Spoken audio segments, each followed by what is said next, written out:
Sir तो initially जब मैंने स्टार्ट किया था ना, तो biggest mistake that I did not focus upon the arithmetic portion. वो चीज़ बाद में रियलाइज हुई कि नहीं, इसको किए बिना नहीं निकलेगा। मुझे लगा था कि प्रीलिम्स कर लेंगे, कि क्या पता मेंस में निकल जाए, पर ऐसा नहीं हुआ।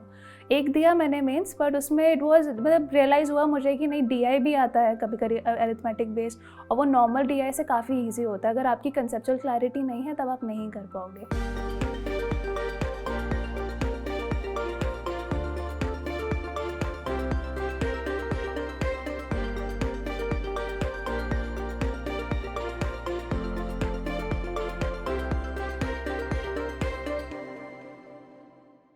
Hello everyone, welcome to Chamomile TV Toppers, an initiative by Unacademy.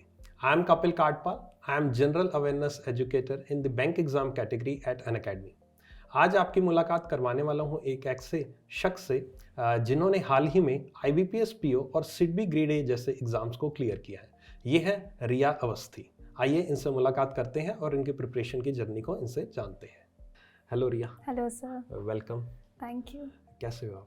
Sir मैं बिल्कुल ठीक हूँ, यहाँ पे आके बहुत अच्छा लग रहा है, आपसे पर्सनली मिलके बहुत अच्छा लग रहा है। Thank you Riya, same here. So Riya, कैसा रहा सफ़र? कब शुरुआत की थी आपके अपने बैकग्राउंड के बारे में, एजुकेशन बैकग्राउंड के बारे में, कहाँ से बिलोंग करते हैं, कुछ बताइए।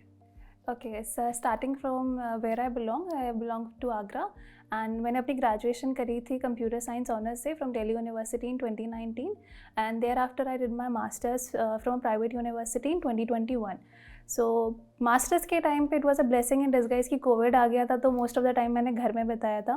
तो उसी टाइम पे मुझे प्रिपरेशन का टाइम मिल गया अपने लिए। तो लकीली जैसे ही मेरी मास्टर्स पूरी हुई, I had a job at that time. I cleared SBI JA of 2021, worked for 4 months in State Bank of India as a junior associate, and I was about to join IBPS PO, but तब तक SIDBI का भी result आ गया था, and I luckily qualified that also, so hence I am at SIDBI right now.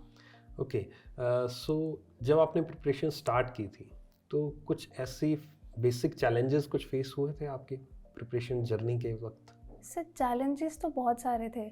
Initially सबसे बड़ा challenge ये था कि अप्रोच कैसे करना है एग्ज़ाम को, क्योंकि like as I have seen various other interviews also and other people also say this thing कि अभी इस एरा में इतनी इन्फॉर्मेशन हमारे पास अवेलेबल है कि it's very difficult to decide कि क्या करना है क्या नहीं करना है। अबंडेंस है इन्फॉर्मेशन का, और सबसे ज़्यादा बचना है शॉर्टकट से। मैंने भी बहुत वीडियो देखे थे कि सिर्फ 2 दिन में पूरी क्वांट ख़त्म करें, 3 दिन में क्वांट ख़त्म करें, तो ऐसे नहीं हो पाएगा। मुझे भी ये लगा था 2 दिन में कर लूँगी, हो जाएगा, प्री निकल जाएगा, मेंस निकल जाएगा, but that was I think my biggest mistake. मेरे लिए सबसे बेटर ये था कि मुझे ये आइडेंटिफाई करना था कि मेरी वीकनेस क्या है। I was not good at quants, personally honestly speaking I was not very good at quants. तो मुझे उस पर हार्ड वर्क करना था कि मेरी बेसिक्स फंडामेंटल मेरे इम्प्रूव हुआ, मैं अपने फंडामेंटल के ऊपर काम कर पाऊँ। सो स्ट्रैटेजी यही थी कि फंडामेंटल अपने बेसिक्स को स्ट्रॉन्ग करूँ, and thereafter step by step I move forward to the later things. शुरुआत में कितना टाइम लगा आपको अपने बेसिक कंसेप्ट्स को क्लियर करने में? Sir 3 to 4 months। 3 to 4 month से आपने सभी सब्जेक्ट्स के बेसिक क्लियर कर लिए? सर क्वांट्स पे मेरा मेन फोकस था, क्योंकि मैंने बताया मेरा initially I was not very good at quants, so I focus mainly on that. And reasoning ऐसा सब्जेक्ट था जो नेचुरली अच्छा था, और इंग्लिश भी नेचुरली अच्छा था, तो उनके ऊपर उतना उस तरीके से फोकस नहीं करना पड़ा जितना मैंने क्वांट्स पे करा। तो मेजरली जो मेरी वीकनेस थी, मैंने उस पर ज़्यादा ध्यान दिया था। ओके, सो एक बाकी स्ट्रेटजीज हम जानेंगे आपकी सब्जेक्ट वाइज। एक बेसिक क्वेश्चन मैं पूछता हूँ कि एक बिगिनर होता है, जब एक स्टूडेंट एक स्टार्ट करता है अपनी प्रिपरेशन, तो सबसे पहले वो बेसिक्स क्लियर करता है। उस बेसिक को क्लियर करने के दौरान एक बहुत बड़ा चैलेंज उसको फेस होता है कि सर मैम मैं ना वीडियोस देख रहा हूँ। ऑब्वियस, आप बेसिक कंसेप्ट क्लियर करने के लिए वीडियोस बहुत सारी देखनी पड़ती हैं, आपको खुद के लिए भी टाइम चाहिए, तो उस दौरान आप सेल्फ प्रैक्टिस टाइम नहीं दे पाते। तो 3-4 महीने में एक ऐसा आपके साथ सिचुएशन आई थी कि आप घबरा गए थे, अरे मैं तो वीडियोस ही देखे जा रही हूँ, मुझे प्रैक्टिस करने का टाइम नहीं मिल रहा है, ये तो मेरे बस की बात नहीं है, बाकी स्टूडेंट्स मेरे से आगे निकल रहे हैं। ऐसा कुछ आपके साथ भी हुआ था? सर लकीली ये चीज़ नहीं हुई थी, क्योंकि मेरी स्ट्रैटेजी क्या थी ना कि जैसे जो मैं वीडियो देख रही हूँ, I use to pause the video, question आया उसको खुद सॉल्व किया, उसके बाद उनका एक्सप्लेनेशन देगा कि हो सकता है एक ज़्यादा बेटर तरीका हो जिससे उन्होंने सॉल्व किया है। तो प्रैक्टिस वहीं सेम टाइम हो जाती थी। Then there after I use to make it very clear कि for every single topic that I am studying I need to practice at least 50 to 100 question उसके लिए, ताकि एटलीस्ट मेरी पकड़ उस पर स्ट्रॉन्ग हो, और अगर 2 महीने बाद दोबारा देखूँ तो स्क्रैच से स्टार्ट ना करना पड़े। तो फॉर एग्जांपल आपने कोई एक टॉपिक किया, time and work, for example कुछ भी हम ले लेते हैं, टाइम एंड वर्क आपने किया तो उस दिन अकेला टाइम एंड वर्क किया या बाकी सब्जेक्ट्स को भी एक साथ लेकर चले? वो स्टार्टिंग के 3 महीने की मैं बात कर रहा हूँ। सर स्टार्टिंग में तो थोड़ा कंसंट्रेटेड टाइम जाता था, जैसे अगर क्वांट्स पढ़ रही हूँ आज तो 1-2 दिन क्वांट्स ही रहूँगी, उसके बाद फिर रीजनिंग करूँगी तो रीजनिंग हो जाएगा। बट हाँ, एक चीज़ थी, I used to give mocks daily, तो उस वजह से ब्रेन स्विच कर जाता था। जैसे एक होता है कि अभी हम टाइम एंड वर्क कर रहे हैं तो सारे सवाल उसके लग रहे हैं, उसके बाद फिर आप दूसरे सब्जेक्ट स्टार्ट करते हो तो उसी जोन में रहते हो, तो वो जोन स्विच करने के लिए mock test was the one thing that I used to do. Mock test आपने शुरुआत से ही देना शुरू कर दिया था, कुछ टाइम बाद आपने? सर मैंने फर्स्ट डे ही मॉक टेस्ट दिया था। तो फिर वो कैसे क्वेश्चन कैसे सॉल्व होते थे आपके? फर्स्ट डे इंग्लिश ठीक ठाक हो गई थी। क्वांट में तो मुझे ऐसा लग रहा था कि 35 मिनट्स, आई थिंक 20 मिनट्स होते हैं क्वांट के लिए, 35 क्वेश्चंस होते हैं, तो मुझे ऐसा लग रहा था कि मैं पढ़ भी नहीं पा रही हूँ सारे क्वेश्चन 20 मिनट्स में। और जब रिजल्ट को सबमिट करते रिजल्ट आता है 100 आउट ऑफ 100, ये कौन से बच्चे हैं जो 100 मार्क्स लेकर आ रहे हैं इसके अंदर। तो वो फिर इनिशियली स्टार्ट किया कि नहीं, पहले पढ़ो, धीरे धीरे समझो, स्ट्रैटेजाइज करो कि कैसे अटेम्प्ट करना है, फिर ऐसे ही करा। आपकी बातों से एक चीज़ मुझे समझ में आ रही है, काफ़ी स्टूडेंट्स वही करते हैं कि डेली बेसिस पर वो सभी सब्जेक्ट्स लेकर चले। हाँ। लेकिन आपने क्या किया, एक पर्टिकुलर टॉपिक उठाया, उसमें मास्टर किए हुए, फिर दूसरा टॉपिक है, फिर उसमें मास्टर। ये जरूरी नहीं आप सभी सब्जेक्ट स्टार्टिंग में एक साथ लेके चलो। स्टार्टिंग के 2-3 महीने आपको ये चीज़ करनी पड़ेगी। ये बिगनर्स को एक एडवाइस मैं देना चाहूँगा रिया की बातों से, कि ऑब्वियस है कि ये ज़रूरी नहीं है कि आप सब कुछ एक साथ ही करने लग जाओ। स्टार्टिंग के 3 महीने में आप सब कुछ, काफ़ी लोग सोचते हैं मैं ये भी कर लूँगा वो भी कर लूँगा, फिर 2 महीने बाद घबरा जाते हैं, सर कुछ हो नहीं रहा, कंसेप्ट नहीं क्लियर हो रहे। लेकिन हर एक चीज़ को टाइम देना पड़ेगा। ये कोई ऐसा नहीं है कि 2 महीने में आपका एग्ज़ाम क्लियर हो जाएगा, टाइम लगेगा, 5 महीने 6 महीने लगेंगे अगर आप अच्छे से प्रैक्टिस करते हो तो। लेकिन स्टार्टिंग के 2-3 महीने हर एक टॉपिक में मास्टरी करो, उनके कंसेप्ट क्लियर करो, then move ahead to the next topic. नहीं तो फिर वो खिचड़ी बन जाएगी और कुछ भी हो नहीं पाएगा, राइट? खाने लायक भी नहीं रहेगी। खाने लायक भी नहीं रहेगी। ठीक है, चलो अब आपके सब्जेक्ट वाइज पे बात करते हैं हम। सब्जेक्ट, सबसे फेवरेट सब्जेक्ट कौन सा था? फेवरेट सर क्वांट्स था, लेकिन मार्क्स रीजनिंग में ज़्यादा आते थे, पता नहीं क्यों। तो सबसे पहले किसकी बात करना चाहेंगे? क्वांट्स की बताइए। फिर प्रीलिम्स की शुरुआत कैसे हुई और धीरे धीरे कैसे आप मेंस तक अपने प्रिपरेशन के लेवल को लेकर गए? सर तो इनिशियली जब मैंने स्टार्ट किया था ना, तो biggest mistake that I did not focus upon the arithmetic portion. वो चीज़ बाद में रियलाइज हुई कि नहीं, इसको किए बिना नहीं निकलेगा। मुझे लगा था कि प्रीलिम्स कर लेंगे कि क्या पता मेंस भी निकल जाए, पर ऐसा नहीं हुआ। एक दिया मैंने मेंस, बट उसमें इट वाज, मतलब रियलाइज़ हुआ मुझे कि नहीं, डीआई भी आता है कभी कभी अरिथमेटिक बेस्ड, और वो नॉर्मल डीआई से काफ़ी ईजी होता है। अगर आपकी कंसेप्चुअल क्लैरिटी नहीं है तब आप नहीं कर पाओगे। तो अरिथमेटिक के ऊपर एक सोल फोकस मैंने किया for a very good time. And उसके साथ एक पोर्शन होता है स्पीड मैथ्स का, जिसमें सिंप्लीफिकेशन, अप्रॉक्सीमेशन, क्वाड्रेटिक, ये सारे मिसलेनियस टॉपिक्स आते हैं। तो इनके ऊपर भी ध्यान दें, क्योंकि दीज आर स्कोरिंग टॉपिक्स। ये आएगा 10-15 मार्क्स का आएगा, आप 2-3 मिनट में से सॉल्व कर लोगे तो आपके हो गए 10-15 मार्क्स सिक्योर हो गए। फिर आप अपना डीआई करो, अपना मिसलेनियस अरिथमेटिक पोर्शन करो। तो एक स्ट्रैटेजाइज मैंने ऐसे ही करा था कि मुझे मार्क्स भी स्कोर करना है एट द सेम टाइम, और जो इम्पोर्टेंट टॉपिक्स हैं उनको भी करना है। उसके बाद मेंस में, मेंस में आप बहुत बड़ा चेंज आ जाता है मेंस में, तो इस चीज़ को कैसे फेस ऑन किया? मेंस में जो डीआईज आती हैं, जो हाई लेवल के क्वेश्चंस आते हैं, वो घबराहट नहीं हुई इनको करने वक्त? सर फर्स्ट मेंस जब मैंने अपनी लाइफ का दिया था तो वो तो मुझे आज भी याद है, क्योंकि मैंने एक्सपेक्ट नहीं करा था कि मेरा प्रीलिम्स क्लियर होगा। एक्सीडेंटली, नहीं sir, not accidentally, but prelims clear हुआ and I was called for mains. तो उस टाइम पे आई थिंक 14 डेज़ का टाइम था प्रीलिम्स का रिजल्ट आने और मेंस देने के बीच में। उस 14 डेज़ में मुझे सब कुछ देखना था कि मुझे कैसे अटेम्प्ट करना है, कैसे क्या करना है। उस टाइम पे जस्ट 2 मार्क्स से मेरा मेंस क्लियर हो गया। इंटरव्यू ऑब्वियसली दिया पर फाइनल सिलेक्शन नहीं हुआ, बट अच्छी चीज़ ये हुई थी, I was able to understand the pattern of the exam, कि कम टाइम में हर चीज़ के ऊपर ध्यान दिया। अच्छा ऐसे पढ़ना है, इस तरीके से पढ़ना है, अभी मेरी वीकनेस ये है तो मुझे अगले बार इस वीकनेस के ऊपर ध्यान देना है। तो फर्स्ट अरिथमेटिक के ऊपर बहुत काम करो, अपने बेसिक स्ट्रॉन्ग करो, बिकॉज बहुत बार डीआई इतनी ईजी आती है दैट आप घर जाके उसको देखोगे आपको लगेगा यार ये बहुत ईजी थी, अगर थोड़ा बहुत पढ़ लेता तो शायद इसमें आ जाते मेरे 10-15 मार्क्स। तो अरिथमेटिक के ऊपर काम करना इंपॉर्टेंट है। And second thing, speed maths के ऊपर भी फोकस करना है, क्योंकि कई बार आप अरिथमेटिक सॉल्व कर रहे हो ना, आप जैसे फॉर एग्जाम्पल 12 into 13 आपको नहीं याद है, आपको परसेंटेज टू फ्रैक्शन कन्वर्जन नहीं आता है, तो उसमें आपका टाइम वेस्ट हो जाएगा। तो उसके ऊपर भी थोड़ा सा ध्यान देना है कि आपकी स्पीड भी बनी रहे चीज़ों की। तो स्पीड मैथ्स के कितने क्वेश्चन डेली आप प्रैक्टिस करते हैं जब एक बेसिक कंसेप्ट आपके क्लियर हो गए उसके बाद? 30 questions every single day, every section, हर एक क्वाड्रेटिक के अलग, सिंपलीफिकेशन के 30 ईच। ठीक है, ओके। सो आपको जब डीआई की बात करता हूँ, मेंस की, जैसे एक डर होता है, आपके अंदर भी वो डर आया होगा जब शुरुआत की होगी आपने, तो एक डीआई को सॉल्व करने में कितना टाइम लगा था आपको पहली बार, और अब कितना समय लगता है? सर फर्स्ट टाइम तो आई थिंक 1 घंटा लगा था, क्योंकि इंस्ट्रक्शन थोड़े से उसके कॉम्प्लेक्स होते हैं। It's kind of read between the lines, हम एक प्रोवर्ब यूज़ करते हैं, तो आपको समझना पड़ता है कि अच्छा ये इसका मतलब ये है। फिर बाद में समझ आता है कि अच्छा डेटा भी सिंप्लीफाई कर सकते थे। तो इनिशियली एक सवा घंटा लगा था, बाद में कट शॉर्ट करते करते 15 मिनट में हो जाती थी। I think that is good for mains, कि अगर आप 15 मिनट में एक डीआई सॉल्व कर पा रहे हो, so it's a good time. तो स्ट्रैटेजी उसके लिए ये रहती है कि आप पहले इंस्ट्रक्शंस पढ़ो, और कुछ डेटा दिया है तो आप उसको सिंप्लीफाई करो। फॉर एग्जांपल कुछ फ्रैक्शंस में डेटा है, कुछ परसेंटेज में डेटा, और एक एग्रीगेट वैल्यू दे रखी है, तो उन परसेंटेज की इक्विवेलेंट वैल्यू भी आप नोट कर लो, ताकि जब आप क्वेश्चंस पे जाओ तो आपका काम कम हो जाएगा, आपको हर एक इंडिविजुअल क्वेश्चन पे दोबारा डेटा को रेफर नहीं करना पड़ेगा। ठीक है। सो क्वांट में जो डीआई आपने बात कर रहे हैं, इसमें इसके अलावा अर्थमेटिक जी। हुआ, स्पीड मैथ्स हुआ, सबसे इम्पोर्टेंट आपको क्या टॉपिक लगता है जो क्वांट में बहुत ही ज़्यादा ज़रूरी है और उससे आप मैक्सिमम स्कोर भी कर सकते हो? कोई ऐसा टॉपिक है जो आप स्किप कर दो? सर स्किप करने वाले, I think mensuration, probability the one जो स्किप कर सकते हैं, उसके बिना हो सकता है। मैं नहीं बोलूँगी आपको करना चाहिए, क्योंकि मैंने खुद भी करा था, बट उसके बिना काम चल सकता है। बट जो मोस्ट इंपॉर्टेंट टॉपिक है वो I think percentage, ratio and proportion, mixture and alligation to some extent, क्योंकि अगर आपको ये टॉपिक्स में क्लैरिटी है तो आपका स्पीड मैथ्स भी हो जाएगा, आपका डीआई भी हो जाएगा, तो ओवरऑल आप पूरा क्वांट्स कवर कर पाओगे। ओके, क्वेश्चंस की प्रैक्टिस आपने कहाँ से करी? फर्स्ट सोर्स तो मेरा मॉक टेस्ट रहता था। दूसरी एक बुक आती है Sarvesh, Quantum CAT by Sarvesh K Verma, तो उसके लेवल 1 और लेवल 2 के क्वेश्चंस।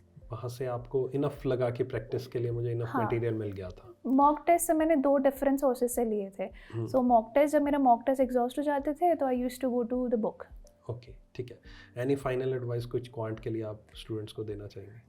यस, क्वांट के लिए सबसे इम्पॉर्टेंट चीज़ ये है कि don't skip to the main part.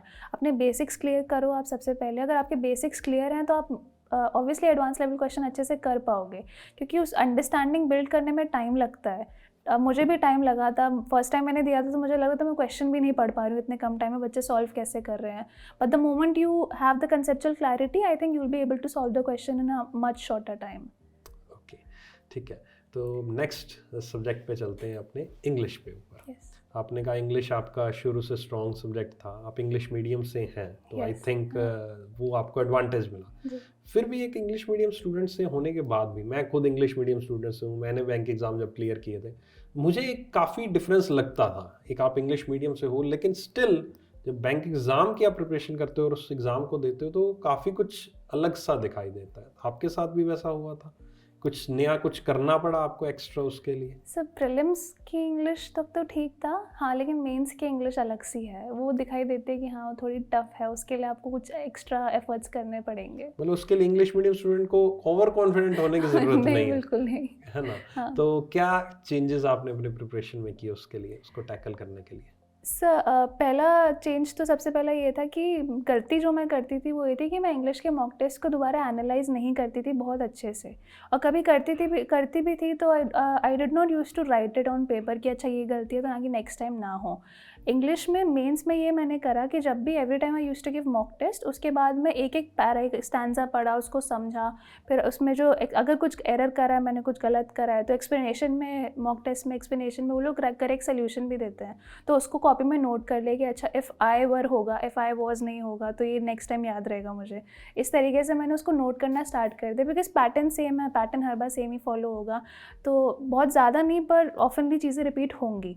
तो फिर अगर आप नोट कर रहे हो तो फिर बेटर है कि आप जो आ रहा है उसी एक कंसाइज एरिया में ही सीख रहे हो, तो बेटर रहता है। कहीं पर दोबारा ग्रामर रूल्स को पढ़ने के नीड हुई आपको या ज़रूरत नहीं पड़ी? सर ग्रामर रूल्स के लिए मुझे लगा English is a kind of language जो इंस्टिंक्ट्स में आ जाता है। आपको फील होता है कि इफ़ आई वर होगा, आई वॉज होगा, इट डज होगा, डिड होगा, वो थोड़ा इंस्टिंक्ट्स में आ जाता है, आप पढ़ते रहते हो तो।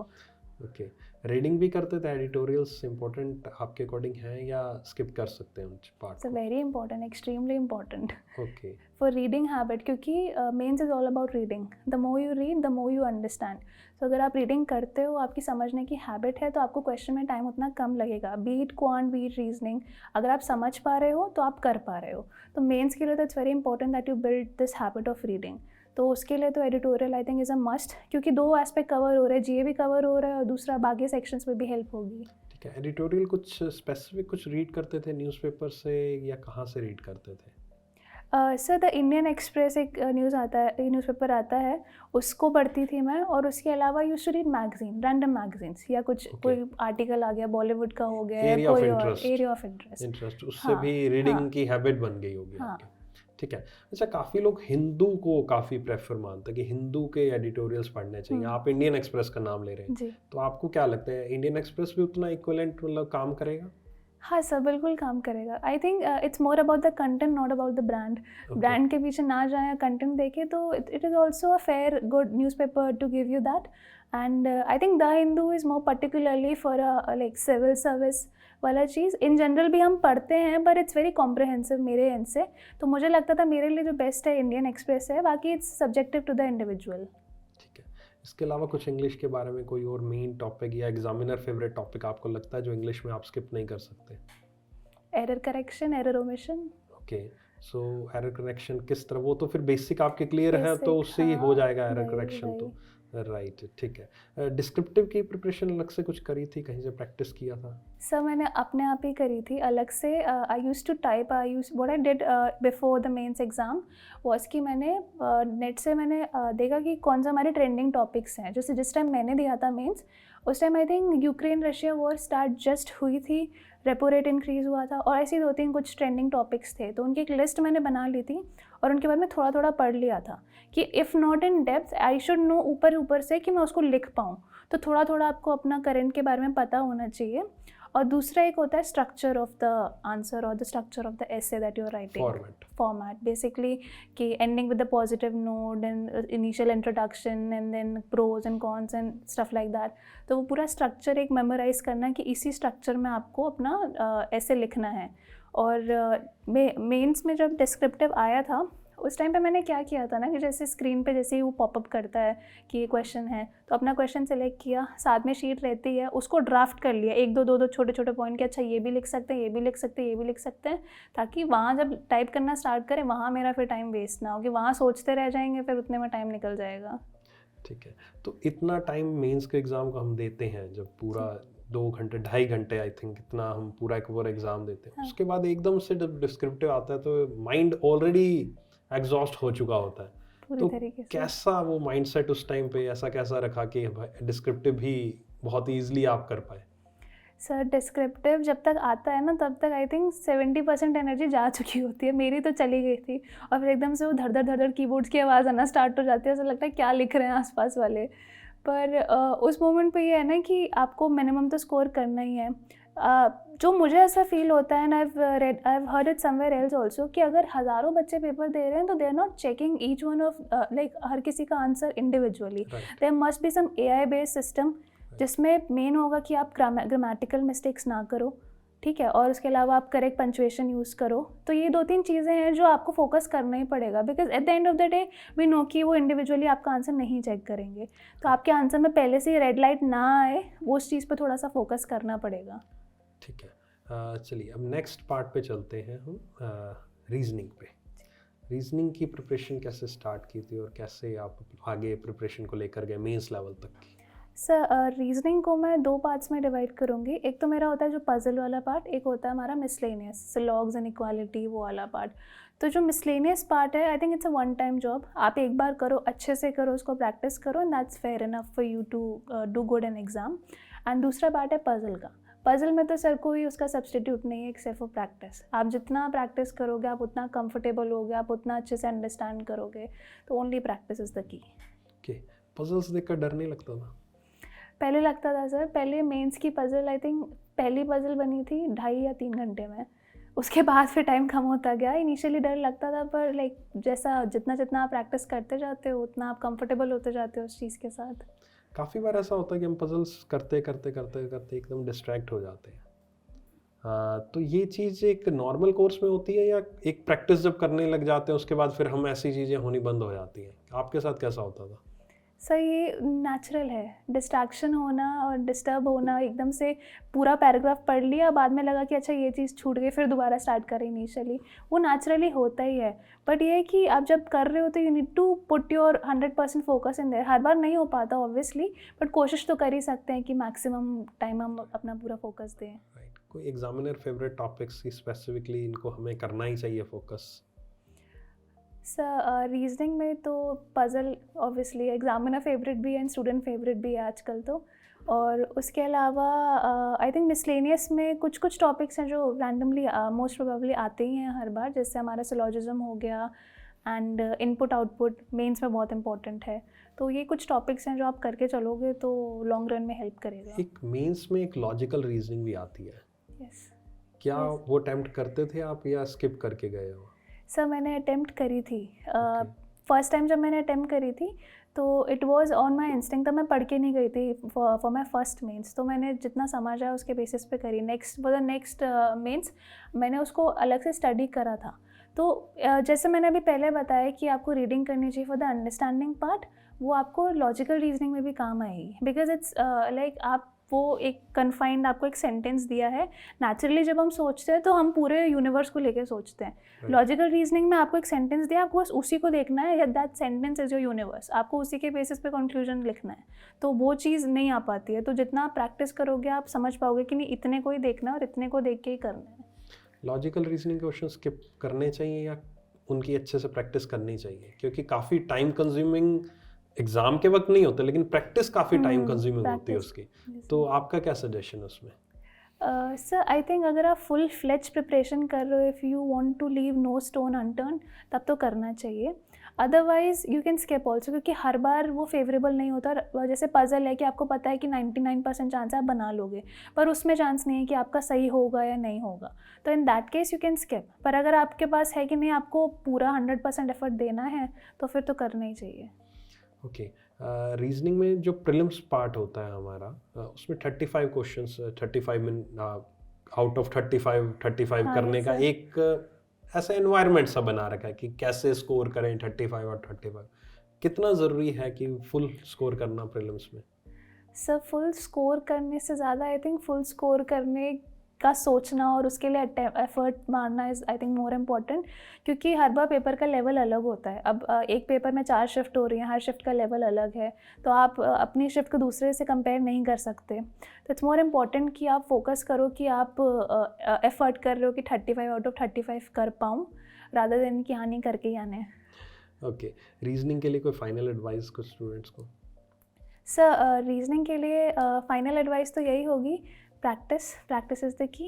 एंड जैसे मैंने बताया मिसलेनियस पार्ट के लिए try to do it more comprehensively, and for the puzzle part just do more reading, because the more you read the more you understand.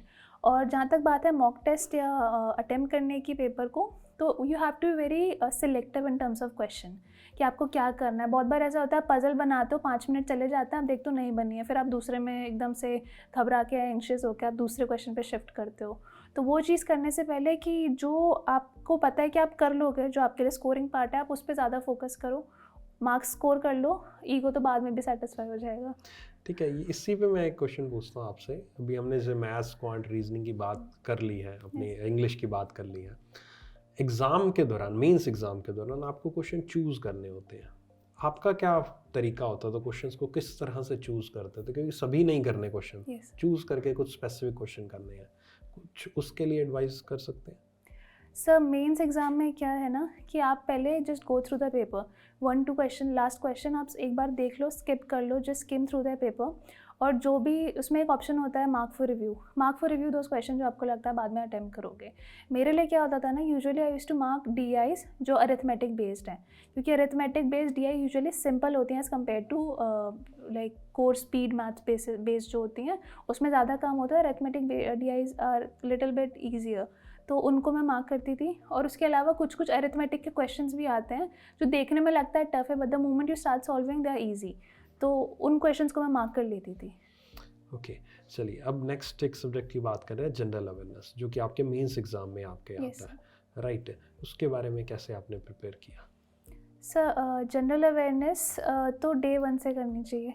मैंने भी इनिशियली स्टार्ट करी थी, पर later on like as the time passed मेरी strategy उसको लेकर के change होती गई। जब मेरे पास स्टार्टिंग में मैं फुल फ्लेज्ड प्रिपरेशन कर रही थी, मेरे पास टाइम था, तब I used to do read it on daily basis. फिर जब मैंने जॉब स्टार्ट कर दी and I gave SIDBI while working in SBI, तो उस टाइम पे इतना टाइम नहीं मिल पाता था कि रोज़ के रोज़ कर पाऊँ। तो that time I used to read weekly compilation and monthly compilation. Okay, so revision frequency क्या रहती थी आपकी? रिवीजन फ्रीक्वेंसी सर रहती थी, जैसे आज पढ़ा है तो उसके नेक्स्ट डे रिवाइज करना है, और उसके बाद मंथली जब मैं सम अप कर रही हूँ तो एक बार और रिवाइज करना है, because revision is a must. अगर 2 बार रिवाइज कर लिया तो आई थिंक एग्जाम तक रिटेन हो जाता था। ठीक है, आप वीडियो सोर्स प्रेफर करते हैं, PDF सोर्स, या दोनों करते थे? दोनों prefer करती हूँ। दोनों। आप वीडियोस के बिना, मतलब एक काफ़ी स्टूडेंट्स ऐसे होते हैं कि जो कहते हैं PDF से पढ़ लेंगे हो जाएगा, आप किस कैटेगरी में थे? वीडियो पढ़कर आपको सुनकर ज़्यादा समझ में आता था? सर वीडियो एक्चुअली बात क्या है ना कि आप जो सुनते हो आप उसको ज़्यादा रिटेन कर पाते हो। नॉर्मल लाइफ में भी होता है। तो वीडियो क्या है ना कि आपको कोई बता रहा है, वो जो भी टीचर आपको एक्सप्लेन कर रहा है वो आपको रियल लाइफ इंसिडेंट से कभी कभी रिलेट कर देता है। तो कभी होता है कि आपको वो न्यूज़ याद नहीं है, लेकिन उन सर की कोई कहानी याद है जिससे आपको वो न्यूज़ याद आ जाती है। तो वीडियो तो बहुत ही इंपॉर्टेंट है। बाकी PDF is good for revision purpose, क्योंकि ऐसा होता है कि कभी कभी PDF में हमारे पास जैसे फॉर एग्जांपल अभी स्पेन अगर कोई लेटेस्ट न्यूज़ में है, इटली लेटेस्ट न्यूज़ में है, तो उससे रिलेटेड स्टैटिक फैक्ट आपको PDF में मिल जाएंगे जो वीडियो में कवर नहीं हो पाते हैं। ओके, ठीक है। तो बैंकिंग अवेयरनेस भी इसमें एक पोर्शन रहता है आपके जनरल Yes, अवेयरनेस में ही, उसको कैसे कवर किया आपने? सर बैंकिंग अवेयरनेस का जो स्टैटिक पार्ट है वो आई थिंक मैंने आपसे ही कवर किया था पूरा। जो मेरा मेंस हो गया था उसके बाद फिर मैं बैठ करके एक एक वीडियो मैंने अच्छे से बैठी थी, मैंने नोट्स बनाए थे उसके लिख लिख करके, क्योंकि वो बहुत इंपॉर्टेंट है। अब वो ऐसा पोर्शन है कि आपने एक बार कर लिया, फिर आपने एक बार रिवाइज करा, फिर आपके लिए लॉन्ग टर्म आपका सिक्योर हो गया। FD की तरह है, आपने करा दिया ख़त्म। अब उसको रखे रहो, बाद में मार्क्स आ ही जाएंगे 4-5, क्योंकि वो हर बार आता ही है 4-5 मार्क्स का। ओके, सो इन करंट अफेयर्स के भी आप नोट्स बनाते थे? Yes sir. Okay. इम्पॉर्टेंट जो जैसे टोक्यो ओलंपिक्स का अलग से मैंने 2 पेज के पूरे नोट्स बनाए थे। जो इम्पोर्टेंट इवेंट है जिसमें काफ़ी कुछ है कवर करने के लिए, उनका बनाती थी। ओके, रेगुलर आप नोट्स नहीं बनाते? रेगुलर नहीं। ठीक है। रिवीजन फ्रिक्वेंसी आप मंथली बेसिस पर जो रिवाइज करते थे, तो आप डिटेल वाली पढ़ते थे या अकेली MCQs से ही रिवाइज करते थे? सर डिटेल पढ़ती थी मैं। डिटेल। MCQs भी आप लगाते थे टेस्ट फॉर्मेट में या कुछ ऐसा? सर MCQs में मॉक टेस्ट में जो MCQs होते हैं मंथली कंपाइलेशन वाले, वो लगाती थी। वो लगाते, उससे आपका सारे एकदम से याद आ जाती थी चीज़ें जब कर रहे हो आप, या तब कॉन्फिडेंस इतना नहीं आता था कि नहीं भूल रहे हो कुछ? सर 1-2 बार तो नहीं आ पाता है ऑब्वियसली, बट फिर आप एक बार देते हो, फिर आप उसके आंसर्स देखते हो, and then you attempt the second test, तो धीरे धीरे करके आ जाता है। ठीक है।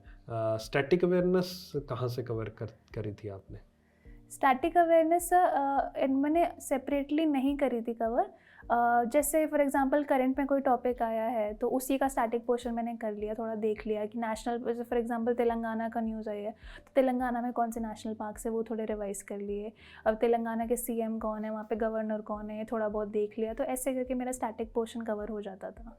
ओके, सो रिया, अभी आपने जितने सब्जेक्ट्स के बारे में बात की, आपके IBPS PO में इन सभी सब्जेक्ट्स काम आए आपके। आपने सिडबी ग्रेड ए एग्ज़ाम भी क्लियर किया है, राइट? Yes, आप फिलहाल उससे पोस्टेड भी हैं, तो उसके लिए कुछ स्पेसिफिकली आपने अलग से कुछ पढ़ा, कोई और सब्जेक्ट या कुछ तैयारी की उसके लिए? सर उस मोमेंट पे सिडबी का exam very similar to the banking exam ही आया था, तो it was no different, but थोड़ा सा जैसे ESI का एक पोर्शन उसके अंदर ऐड हो जाता है, तो उसको थोड़ा सा अलग से देखा था कि हाँ इफ़ नॉट कि उसमें इन डेप्थ नहीं आएगा तो थोड़ा बहुत तो आएगा, eight the end of the notification में मेंशन है तो इम्पॉर्टेंट है। Okay, economic and social issues आप कह रहे Yes, हैं, yes. तो वो जनरल अवेयरनेस का ही पार्ट था या अलग से उसकी कोई सेक्शन था उसका? सर जनरल अवेयरनेस का ही पार्ट था। ठीक है, तो उसके लिए आपने फिर कुछ अलग से सब्जेक्ट पढ़ा, या जो आप डेली रूटीन में पढ़ रहे थे उसी में से ही आपका हो गया वो? सर बहुत एक लिमिटेड पोर्शन मैंने अलग से पढ़ा था, टाइप्स ऑफ पॉवर्टी हो गया, ऐसे कुछ कुछ जो एक Social issues social type. Issues के बारे में, एंड ग्रोथ मेजरमेंट थोड़ा बहुत पढ़ा था, नॉट इन वेरी डेप्थ, क्योंकि मैंने मॉक टेस्ट देखा था तो मुझे रियलाइज़ हुआ कि इतना डेप्थ में नहीं आता, बट फिर भी I should have an idea if I am giving the exam. Okay, good. So अब आपने सारे सब्जेक्ट्स की बात की, अब अगला एक आता है पोर्शन इंटरव्यू राउंड का, Yes. Right? Interview round IBPS PO में भी आपका इंटरव्यू हुआ और आई थिंक SIDBI में भी इंटरव्यू हुआ होगा। सबसे पहले तो दोनों इंटरव्यूज़ के बारे में मुझे एक एक करके बताइएगा, फिर उन दोनों के बीच में क्या आपको डिफरेंस लगा, कैसे रहा, क्या एक्सपीरियंस रहा? सर स्टार्टिंग विद IBPS का इंटरव्यू, तो वो बहुत शॉर्ट हुआ था। आई थिंक 14 to 15 मिनट्स का था मेरा इंटरव्यू। एंड क्योंकि बहुत सारे बच्चे होते हैं तो उनके पास भी यूनिक क्वेश्चंस नहीं होते पूछने के लिए। सो आपको पता होता है कि अच्छा इससे यही पूछ सकते हैं, तो एक आई थिंक प्रेडिक्टेड होता है काफ़ी हद तक, if you work on it, if you do your homework कि कहाँ कैसे कैसे क्वेश्चंस पूछे गए थे बच्चों से और कैसे पूछे जा सकते हैं। तो when I entered inside the room, तो 5 लोग बैठे होते हैं, चेयरमैन उसके साथ मैम में 2 सर 3 सर और बैठे होते हैं। तो व्हेन आई ग्रीटेड देम, पहला इंटरव्यू था मेरा, तो मैं बहुत नर्वस थी उस टाइम पे। आई थिंक मेरे चेहरे पे दिख रहा था कि मैं कितनी ज़्यादा नर्वस हूँ उनके सामने। एंड जब मैं बैठी तो वो लोग मुझे काम डाउन करते कि कोई बात नहीं बेटा, कोई बात नहीं, फर्स्ट इंटरव्यू। मैंने कहा हाँ तो कहते कोई बात नहीं। एंड देन उन्होंने मुझसे पूछना स्टार्ट किया। तो फर्स्ट क्वेश्चन ही उनका था कि आपको ट्रैवल करना पसंद है। मैंने कहा हाँ। तो कहते कहाँ जाओगे अगर मौका मिलेगा तो। And for a moment I was in shock कि कैसे क्वेश्चन पूछ रहे हैं। मैं तो सोच कर आई थी मुझसे RTGS NEFT पूछा जाएगा, ये क्यों पूछ रहे हैं। तो मैंने कहा कि US। And then my entire interview went in that direction कि US में क्या होता है, US क्यों जाना है, इंडिया क्यों नहीं पसंद। सो द थिंग इज़ कि इंटरव्यू आप जो सोच के जाते हो वैसा नहीं होता। इट्स एन इम्प्रॉम्प्टू कन्वर्सेशन जो वहीं पर होती है, आपको वहीं पर डिसाइड करना है कि आप क्या आंसर करोगे। ठीक है, और SIDBI का इंटरव्यू किस तरह से गया? Sir, SIDBI का interview I gave after I had experience of 4 months in SBI. So it was more towards my job and my personal area. तो initially थोड़ा आगरा के बारे, since I belong to Agra, तो आगरा से रिलेटेड थोड़े बहुत क्वेश्चन थे। And thereafter they jump to my professional sphere, that is SBI, and क्या काम करते हो वहाँ पे। जैसे एक उनका क्वेश्चन था कि आप KYC क्यों करते हो। एंड आई रियलाइज़ कि वो मुझसे पूछना चाहते हैं कि रिस्क कैटेगराइजेशन के लिए। फर्स्ट इंस्टेंट पे मैंने वो वर्ड नहीं बोला, तो उन्होंने मुझसे दोबारा वो क्वेश्चन रिपीट करके पूछा क्यों करते हो। And the moment I said कि रिस्क कैटेगराइजेशन, तो उन्होंने कहा हाँ मैं यही सुनना चाहता था। ओके, सो क्या आप कहना चाहोगे सभी स्टूडेंट्स को, क्या एडवाइस देना चाहोगे इंटरव्यू के लिए? Sir interview is basically a test of your personality, so it's not about knowledge. पहले इंटरव्यू जब मैंने दिया था तब मुझे ऐसा लग रहा था कि मैं बहुत पढ़ के गई थी पर कॉन्फिडेंट बिल्कुल भी नहीं थी, तो इस वजह से उसमें मेरे बहुत अच्छे मार्क्स नहीं आए थे। एंड लेटर ऑन पढ़ाई लिमिटेड थी पर कॉन्फिडेंस इतना ज़्यादा था कि शायद मार्क्स ठीक ठाक आ गए बाद के इंटरव्यूज़ में। तो मैंने क्या करा था ना कि मैं अपने घर में सबको बोल दिया था कि रैंडमली मुझसे कभी भी निकलते बैठते कुछ भी क्वेश्चन पूछो और देखो मैं कैसे आंसर करती हूँ, कि अगर आपको अपनी कॉलेज लाइफ में 10 चीज़ें बतानी है तो आप क्या बताओगे। मतलब I need to think on the spot, अगर मुझसे पूछा जा रहा है तो I need to tackle it on the spot कि अच्छा ये है तो क्या जवाब दोगे। तो वो एक अप्रोच डेवलप करनी थी, तो वो वैसे मैंने डेवलप करी थी। तो यही मेरी स्ट्रैटेजी थी कि मैं इम्प्रॉम्प्टू तरीके से आंसर कर पाऊँ। I should not take long time to think कि अच्छा अब ये बोलना है और नपतुला करके बोलना है, नहीं, बोलना आपको आना चाहिए। फेयर, बिल्कुल बिना बाइसिज्म के, हाँ, बिल्कुल फेयर सही बात बोले। हाँ। अच्छा, एक और इसमें क्वेश्चन पूछूंगा इंटरव्यू में, लैंग्वेज। काफ़ी स्टूडेंट्स डरते हैं कि यार हिंदी में होता है, इंग्लिश में होता है, क्या पॉइंट ऑफ व्यू है आपका? सर जिस लैंग्वेज में आप कंफर्टेबल हो वो उस लैंग्वेज में पूछते हैं। ऐसा तो नहीं है कि इंग्लिश वालों को ज़्यादा प्रेफर करते हैं और हिंदी वालों को प्रेफरेंस नहीं देते हैं? नहीं, ऐसा नहीं है। Because the moment you enter inside the room they are able to analyse कि आप कंफर्टेबल हो कि नहीं इंग्लिश में। If you are not, they are very much okay कि हाँ we can switch to Hindi. मेरा एक इंटरव्यू इंग्लिश में था, बाकी सारे हिंदी में गए थे। Even though I am comfortable in English but they switch to Hindi, and I don't think it had a negative impact on me. Okay, ठीक है। सो एनी अदर थिंग, कुछ और मॉक टेस्ट के बारे में आप कुछ बताना चाहेंगे स्टूडेंट्स को कि मॉक टेस्ट आपने कितने दिए, प्रीलिम से पहले कितने दिए थे और मेंस से पहले कितने मॉक टेस्ट देते थे आप? सर प्रीलिम्स से पहले तो I think for every exam that I gave 20 to 30 मॉक्स her individual exam के। एंड मेंस के लिए 7 to 8 पर एग्ज़ाम, बिकॉज मेंस का मॉक काफ़ी बड़ा होता है, तो एक मॉक को ही सॉल्व करने में आपको 2 से 3 दिन का टाइम लग जाता है विद एनालिसिस। एनालिसिस कितना इंपॉर्टेंट लगता है मॉक टेस्ट का? Extremely important. अगर आप एनालाइज ही नहीं करोगे तो आप उसे रेक्टिफाई कैसे करोगे कि आपकी गलती क्या है? शुरुआत में गलतियों को देखकर डर नहीं लगता था, अरे गलती होगी, मैं एनालिसिस नहीं करूँगी मैं ये? सर इनिशियली तो थोड़ा बहुत लगता था कि मतलब आलस से भी ज़्यादा घबराहट होती थी कि कितनी गलतियाँ हैं, अब इसको कितनों को आप करेक्ट करोगे। बट फिर वही है ना कि धीरे धीरे आप उसके साथ कंफर्टेबल हो जाते हो। एक्सेप्टेंस में टाइम लगता है। इनिशियली एक्सेप्टेंस वाला फेस चल रहा था कि एक्सेप्ट करते हो कि अच्छा हाँ इतनी हो सकती हैं, नेचुरल है। स्टार्टिंग में कोई तैयारी स्टार्ट करता है तो उससे होती हैं इतनी गलतियाँ। फिर the moment you start accepting it, you become comfortable and you start analysing your mistakes and फिर चीज़ें ठीक होने लगती हैं। शुरुआत में वही नेगेटिव वाइब्स आती हैं सभी के साथ, जैसा नेचुरल है, नेगेटिव वाइब्स आएंगे इस शुरुआत में, लेकिन धीरे धीरे ओवरकम करोगे तभी आगे बढ़ पाओगे। यस। आपने अपने एग्ज़ाम की स्ट्रेटजीज को शेयर किया हमारे साथ और बहुत अच्छे से उम्दा तरीके से आपने सारी चीज़ें बयान की। अब बताइए मुझे, जिस दिन आपका एग्ज़ाम था उस दिन क्या आपके माइंड में चल रहा था, किस तरह से अपने आप को आपने शांत किया? बहुत कुछ चलता रहता है सभी स्टूडेंट्स के माइंड में, आपका क्या पर्सपेक्टिव था उस दिन? सर मेंस से पहले, प्रीलिम से पहले तो यूजुअली रिलैक्स ही थे क्योंकि इतने दे चुके होते हैं, एक दो बार में आप थोड़ा काम डाउन हो जाते हो, तब इतना टेंशन प्रीलिम्स की नहीं होती थी। पर मेंस से पहले बहुत टेंशन होती थी। I remember when I gave my first mains, मैं रात में नींद में इनपुट आउटपुट सॉल्व कर रही थी इतनी घबराहट मुझे हो रही थी एक दिन पहले की और नींद नहीं आ रही थी। पर द थिंग इज़ कि एग्ज़ाम से पहले आपको स्ट्रेस नहीं लेना है, तो आप 2 दिन पहले पढ़ाई छोड़ दो, क्योंकि 2 दिन में वैसे भी आप क्या ही कर लोगे, आप कुछ मतलब कुछ हो नहीं सकता ना। आप 2 दिन में अपने आप को ओवर प्रेशराइज करोगे, जितना पढ़ा है और जितना कॉन्फिडेंस आपको अपने पिछले पढ़े हुए पे है वो भी शायद आप लूज़ कर दोगे, अच्छा ये नहीं आता वो नहीं आता। तो 2 दिन पहले मैं पढ़ना बंद कर देती थी, थोड़ा बहुत करंट अफेयर रिवाइज़ किया तो किया, अदरवाइज़ वो भी नहीं। फिर अपना जब पेपर दे कर आया आराम से टेंशन फ्री होकर के, क्योंकि आई think that is the best strategy. मैंने दोनों चीज़ें ट्राई करी, एंड मोमेंट तक पढ़ के भी ट्राई किया और 2 दिन पहले छोड़ के भी ट्राई किया।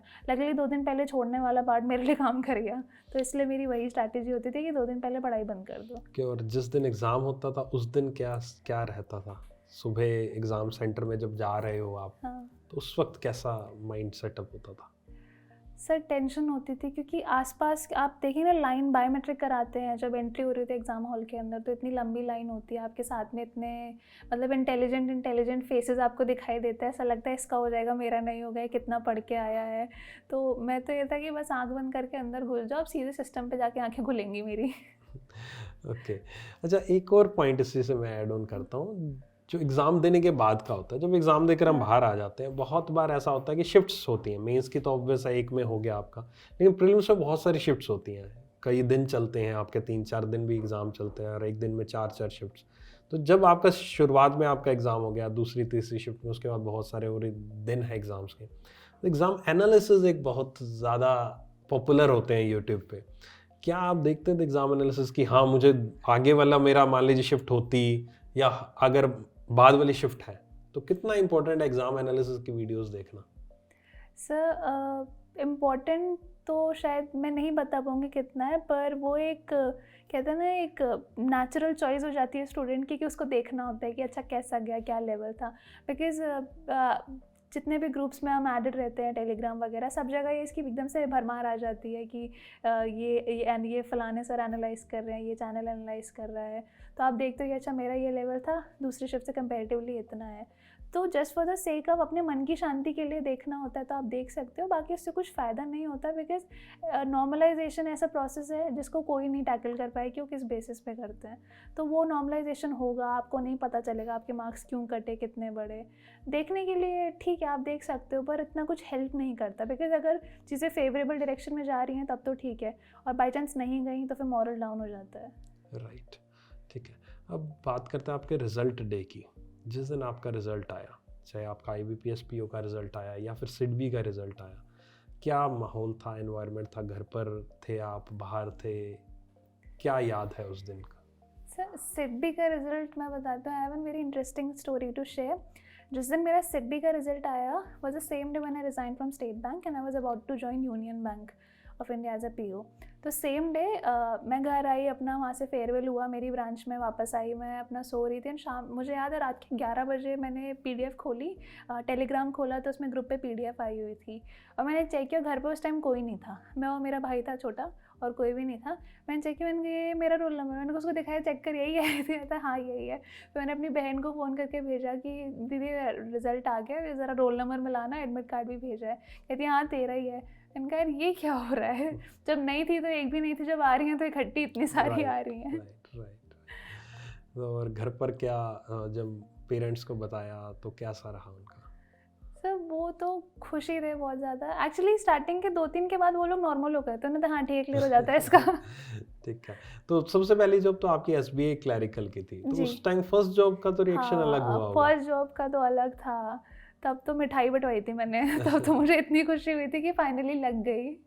वो भी SBI is a brand in itself, तो उसमें जाना तो was I think a blessing for me. Okay, so अभी आप जॉब कर रहे हैं सिडबी में, काफ़ी टाइम हो गया, आपको क्या लगता है कि अगर एडवाइस देना चाहेंगे, किसी का सिलेक्शन अगर होता है, फॉर एग्जांपल SBI में भी होता है और सिडबी में भी होता है, आपकी तरफ से क्या एडवाइजेबल है कि weather he she should join SIDBI और रिमेन इन द SBI और IBPS PO? I think before making a decision, one needs to look at their personal circumstances and personal situation, because बहुत सारे पॉइंट्स आ जाते हैं, जैसे posting हो गया, location आपको फेवरेबल मिली नहीं मिली, और हर ऑर्गेनाइजेशन का एक डिफरेंट स्ट्रक्चर होता है टू वर्क, तो उस चीज़ को ध्यान में रखते हैं आपको डिसीजन लेना चाहिए। But as far as the SIDBI is concern, like having said that I worked in SIDBI for 4 months, I can say that बहुत ही उम्दा ऑर्गेनाइजेशन है। एज एन एम्प्लॉय आपको बहुत अच्छे से ध्यान रखा जाता है, आपकी हर नीड उसमें सेटिस्फाई होगी, बीट मॉनेटरी और be it like having that thing कि हाँ मेरे पास एक पोस्ट है, मैं एक ऑफिसर हूँ, तो वो चीज़ भी आपकी सेटिस्फाई होगी। और बाकी तो एक चीज़ आप बोलते थे अपनी क्लास में कि असली जर्नी ये नहीं है, असली जर्नी जो आप जॉब में आ जाओगे तब स्टार्ट होगी, वो मैं एक्सपीरियंस कर रही हूँ कि असली जर्नी अभी बची है। इनफैक्ट जो प्रिपरेशन है वो शायद उसका 1.1% भी नहीं है, अभी 99.99% बचा है करने के लिए। ओके, सो रिया, अब आपसे बहुत सारी प्रिपरेशन की बातें हो गई, अब कुछ अलग सा कुछ पूछते हैं आपसे, इंटरेस्टिंग सा, रैपिड फायर, राइट? रेडी हो? Yes sir. कुछ ऐसे इंटरेस्टिंग क्वेश्चंस, रैंडम जो भी आंसर आपके माइंड में है वो बताइएगा।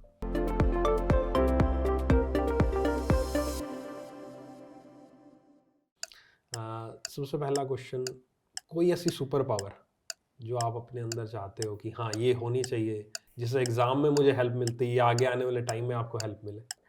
सर वो एक मूवी है रोबोट, उसमें वो चिट्ठी के पास होती है ना, वो देखते ही पढ़ लेता है। वो वाली सुपर पावर मुझे चाहिए कि देखते ही मैं 1 सेकंड में पूरी किताब पढ़ लूँ। ठीक है। कोई ऐसा सेलिब्रिटी जिसके साथ आप उसको अपना स्टडी पार्टनर बनाना चाहें? I think Priyanka Chopra. Why so? But she's an incredible lady. I love her.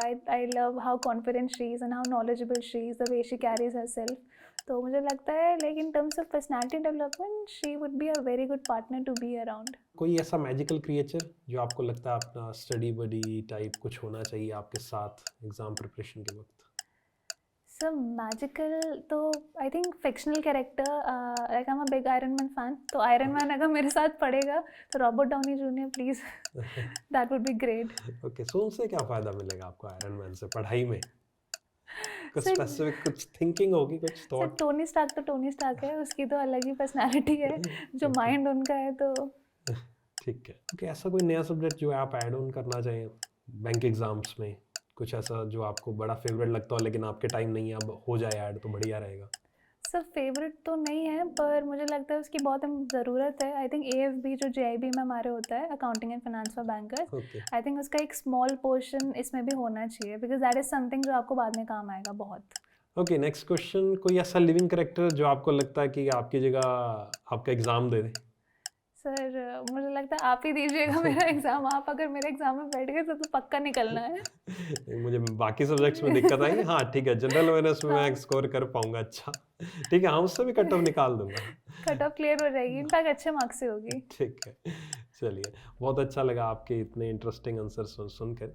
आपको हमारी टीम की तरफ से एक छोटा सा गिफ्ट हैम्पर है, प्लीज़ इसको एक्सेप्ट कीजिएगा। Thank you. Thank you. So हमारे यहाँ एक ट्रेडिशन है कि कोई भी आपका कलीग जो आपके साथ काम कर रहा हो या कोई आपका फ्रेंड हो जिसको आप चाहें कि हम इनवाइट करें यहाँ पर और अपनी प्रिपरेशन जर्नी वो हमारे साथ शेयर करें, उनको टैग कर सकते हैं? सर मेरी एक बहुत अच्छी फ्रेंड है Sakshi Singh and she is a friend from SBI, तो मैं उसको टैग करना चाहूँगी because when I see her I think her story and her hardship are very similar to that of mine, तो साक्षी। ओके साक्षी, हम आपका वेट करेंगे, हमारी टीम आपको बहुत ही जल्दी कांटेक्ट करेगी, आप अपनी प्रिपरेशन के जर्नी को हमारे साथ ज़रूर शेयर कीजिएगा। ओके सो रिया, फाइनल कुछ एडवाइस अपनी तरफ से सभी एस्पिरेंट्स को? आई थिंक मेहनत का कोई सब्स्टिट्यूट नहीं है। आप जितना हार्डवर्क करोगे, जितने सच्चे मन से आप मेहनत करोगे, उतना अच्छा आपको रिज़ल्ट मिलेगा। हो सकता है वो ना मिले जो आप चाहते हो, कुछ और मिले, पर फल उसका ज़रूर मिलेगा। तो आप सच्चे दिल से मेहनत करो, आप ज़रूर सक्सीड करोगे।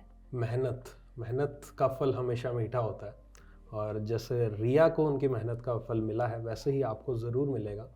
अपना हौसला जो है बरकरार रखिएगा, हौसले को डगमगाने मत दीजिएगा, और डेफिनेटली आप ज़रूर सक्सीड होंगे। मैं एक ही बात हमेशा कहता हूँ, रख हौसला वो मंज़र भी आएगा, प्यासे के पास चलकर समंदर भी आएगा, थक कर ना बैठे मंजिल के मुसाफिर, मंजिल भी मिलेगी और मिलने का मज़ा भी आएगा। Thank you so much.